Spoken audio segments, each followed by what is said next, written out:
Jai Hind students, this is class 7th history, this is class 8th history and chapter number 7, civilizing the natives, educating the nation. In the earlier chapter, you had seen that how British rule affect rajas, nawab, peasants and tribes. जैसा कि आप पिछले chapters में पढ़ चुके हैं कि कैसे ब्रिटिश रूलिंग ने यहाँ के राजाओं को, नवाबों को, गरीब किसानों को या आदिवासियों को परेशान किया, उनका क्या इम्पैक्ट रहा उन लोगों के ऊपर. And this chapter we will try to understand that what impact it had for the lives of students. और इस चैप्टर में हम ये समझेंगे कि ब्रिटिश रूलिंग का क्या प्रभाव, क्या उसका इफ़ेक्ट स्टूडेंट्स लाइफ पर भी हुआ. For the British in India wanted not only territories, consequent and control over the revenue. Britishers केवल हमारे देश की रियासतों पर या पूरी जो टेरिटरीज़ थी उन पर ही कंट्रोल करने की इच्छा नहीं थी, या उनका जो है केवल रेवेन्यू कलेक्ट करने की ही इच्छा नहीं थी. They also feel that they have the culture missions. और उनको ऐसा भी लगता था कि उनका भारत में जैसे या एशियाटिक में जो आना है वो एक कल्चरल मिशन के तहत भी है. They had a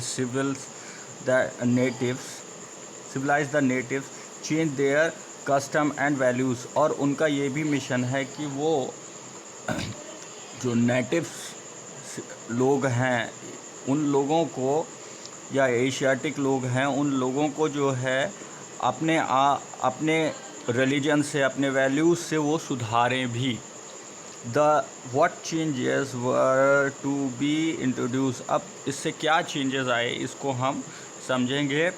how were Indians to be educated, civilized and make into what the British believe were good subject.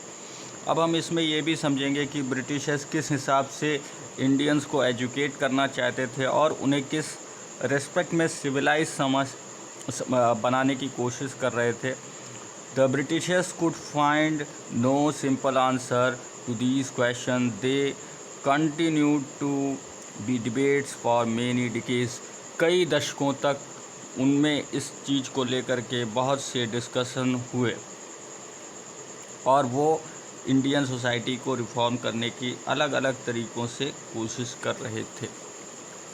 How the British saw education. Britishers को किस तरह से एजुकेशन लगती थी, वो किस हिसाब से हमारे एजुकेशन सिस्टम को देखते थे.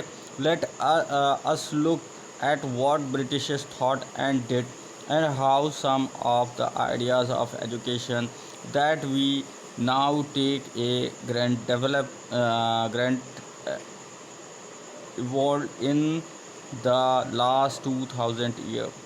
अब 2000 सालों में किस तरह से वो एजुकेशन सिस्टम को जो है हमारे देश के पुराने एजुकेशन सिस्टम्स को समझ रहे थे लास्ट 200 ईयर्स, और वो उसका इवैल्यूएशन पिछले 200 सालों के अकॉर्डिंग लगा रहे थे. In the process of inquiry we will also see how Indians reached to the British idea and how they developed their own views about how Indians were be educated.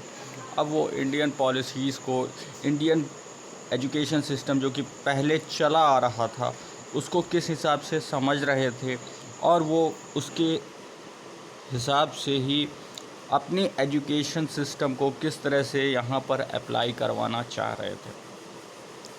तो यहाँ पर ये बात भी है कि वो अपनी एजुकेशन सिस्टम को, जो कि वेस्टर्न एजुकेशन सिस्टम है, उसको हमारे देश में अप्लाई करवाने की उनकी कोशिश थी. और उनका सबसे बड़ा एफर्ट ये था कि जो इंडियन एजुकेशन सिस्टम है वो ख़त्म हो जाए, वो टोटली जो है ब्रिटिश एजुकेशन सिस्टम के अकॉर्डिंग ही चले.